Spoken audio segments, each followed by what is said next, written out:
Here, Cassius, we'll hear the reasons separately and compare them. The noble Brutus is in the pulpit. Silence. Be patient till I finish.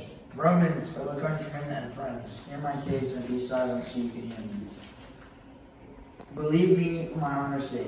Respect my honor so that you may believe what I say. Judge me in your wisdom, sharpen your wits, so that you may be the better judges. If in this assembly there should be any dear friend of Caesar's, to him I say that the love of Brutus was no less than his. If then that friend asks why Brutus rose against Caesar, this is my reply. Not that I love Caesar less, but simply that I loved Rome more. Would you rather have Caesar alive and all thy slaves than Caesar dead to live all free men? Because Caesar loved me, I wait for him. As he was fortunate, I rejoice at it. As he was valiant, I honor him. But as he was ambitious, I killed him. Tears are due for his love, joy, for his good fortune, honor for his valor, and death for his ambition. Is there anyone here so lowly that he would be a slave? If there is, let him speak up, for I have offended him. Who among you is so uncivilized that he would choose not to be a Roman? If there's anyone, speak, for I have offended him. Who among you is so vile that he does not love his country? If anyone speak, for I have offended him. I pause for a reply. None. Brutus, none. Long live Brutus! Live, live! Let's take him in triumphant to his house. Give him a statue like his ancestors. Let Brutus be Caesar. We'll crown the best parts of Caesar in the person of Brutus. We'll take him home with shouts and cheers. My countrymen, Quiet. Silence. Brutus is speaking. Quiet there. good Quiet there. countrymen, let me depart alone and for my sake. Stay here with Antony. Respect Caesar and give a fair hearing. Mark Antony's speech, which he is allowed to make, with our permission. I beg you, let no man depart except myself, till Antony has spoken.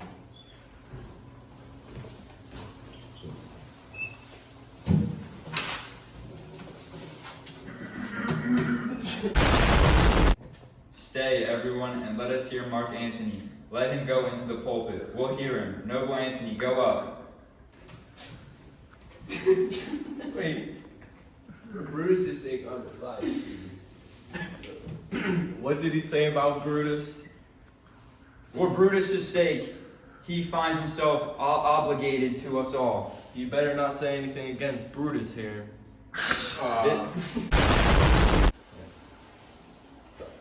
This Caesar was a tyrant. Yes, that's for sure. Rome is best rid of him. Quiet. Let's hear what Anthony has to say. Gentle Romans. Quiet, everyone. Let's hear him. Friends, Romans, countrymen, your attention.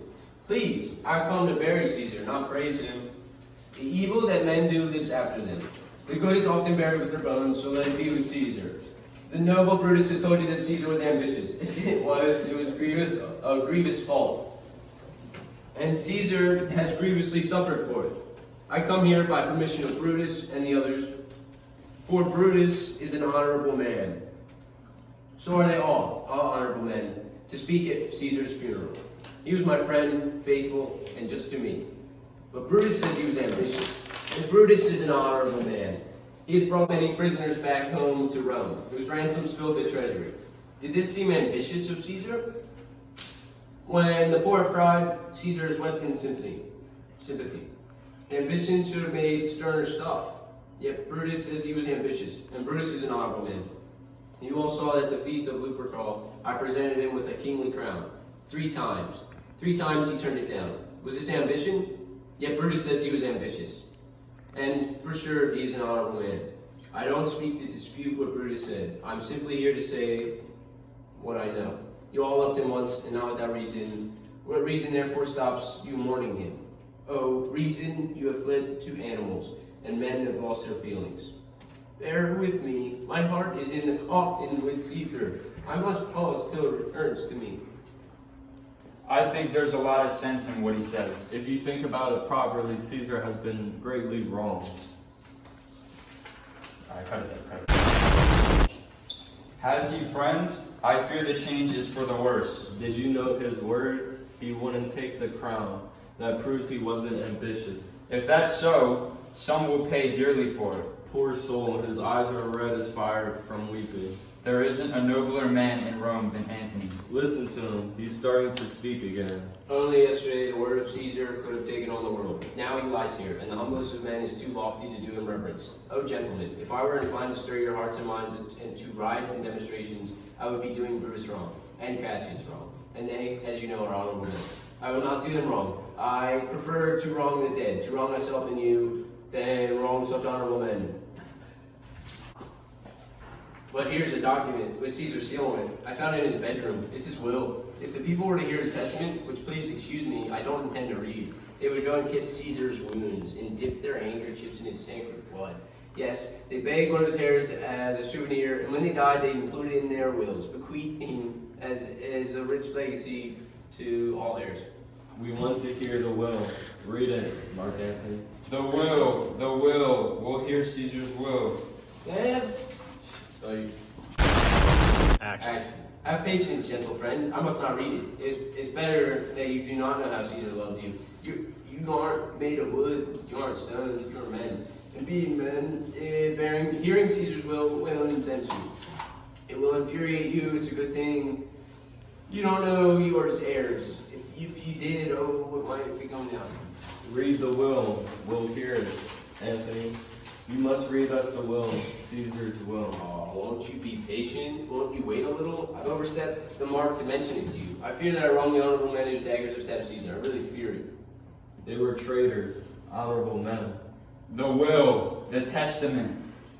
They were villains, murderers. They will read the will. You will compel me to read the will then? Then make a ring around Caesar's corpse and let me show you the man who made the will. May I come down? Will you give me permission? Come down. Descend. You have permission. In a ring, stand around. Stand away from the hearse. Make room for Anthony, most noble Anthony. No, don't crowd me. Stand further off. You can stand back. Give him room. Get back. If you have any tears, prepare to shed them now. You all know this garment. I remember the first time Caesar ever wore it. It was when they tried in the Gallic Wars. Look.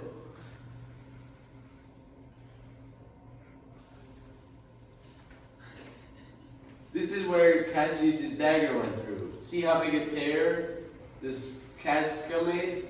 Through this, the much-loved Brutus stabbed as he drew his cursed blade out. Notice how the blood, whether it was Brutus who knocking so unnaturally, Caesar followed it as if we're rushing outdoors to see whether it was Brutus who was knocking so unnaturally. Not. Because Brutus, as you know, was Caesar's darling. Judge, O gods, how dearly Caesar loved him. This was the cruelest of all. When the noble Caesar saw him stabbed and overcame him, his mighty heart broke then. And with his cloak muffling his face, the great Caesar fell, here, at the basin of Pompey's statue, which all this time ran with blood. Oh, woe, a flaw that was, my countrymen, then I and you and all can fall down while bloody treason rampage over us.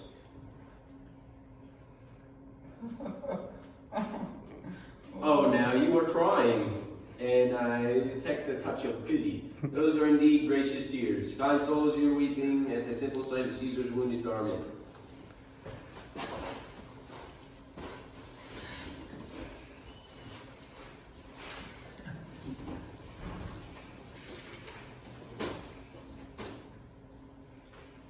Lo, here's the man himself, disfigured as you see, by traitors.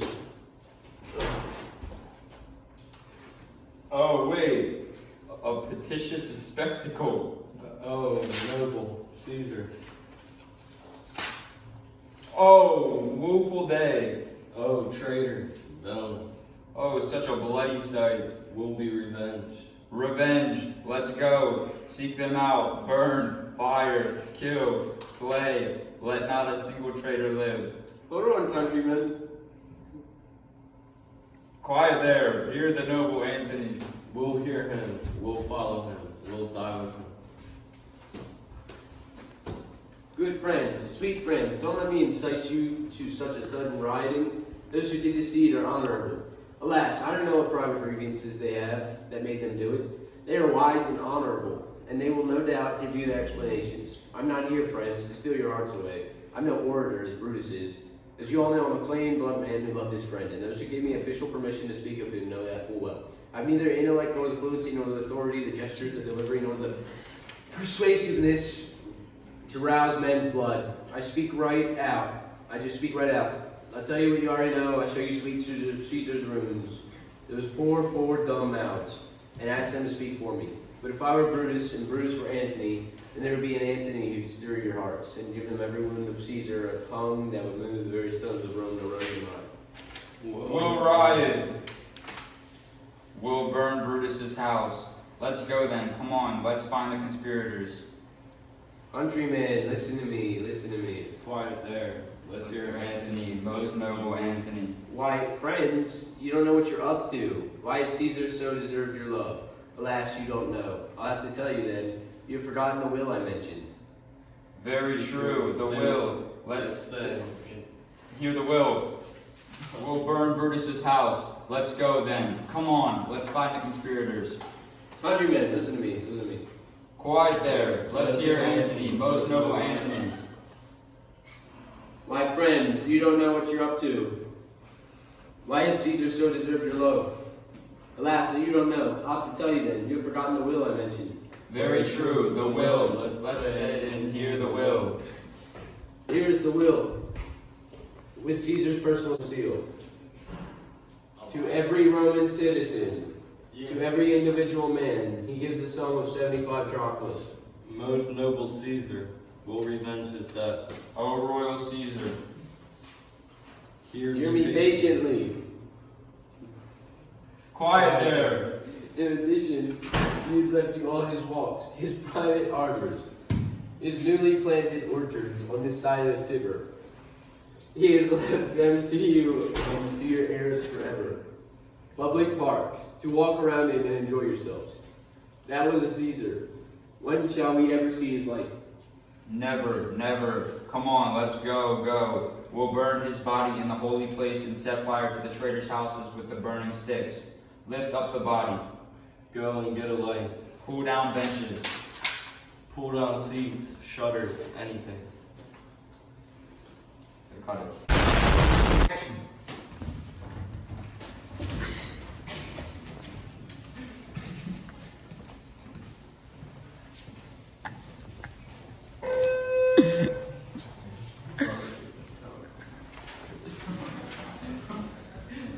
Now things can take their course. Trouble is brewing. Let whatever happens, happen. Yes, fellow? Sir Octavius, I'm riding in the room. Where is he? He and Lucas are at Caesar's house. And I'll go straight there to visit him. He comes just as I wish. Fortune smiles, and in this mood will grant us anything. I heard him say Brutus and Cassius are riding like men through Rome's gates. Probably they've heard rumors of how I've influenced the people. Take me to Octavius.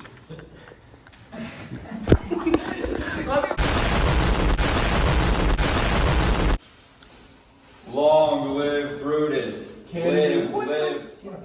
Long live Brutus. Live. Let's take him in triumph here, Mark Antony. Let him go into the pulpit. We'll hear him. Stay, everyone, and let us hear Mark Antony. Let him go in. Stay.